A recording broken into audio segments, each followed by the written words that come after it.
Korban Ismail 52 tahun tewas saat menjalani perawatan di Rumah Sakit AR Bunda Kota Lubuk Linggau dengan luka bacok di kepala dan tangannya.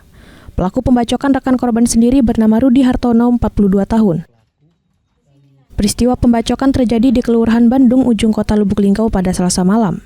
Kejadian bermula pelaku bertemu dengan korban sedang berbaring di rumah tetangganya. Pelaku menemui korban menagih hutang Rp3.200.000 karena pelaku hendak membayar angsuran kredit mobil miliknya.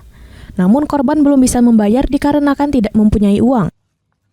Bahkan korban bukannya membayar malah mengatai pelaku dengan perkataan bodoh sehingga pelaku marah dan masuk ke rumah tetangga korban melalui pintu dapur dan mengambil parang. Pelaku pun langsung membacok korban di kepala dan tangan.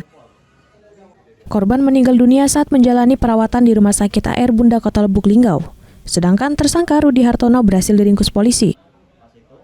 Pembunuhan tersebut masuk ke pasal 338 KUHP dengan ancaman hukuman penjara 15 tahun penjara. Kemudian untuk motif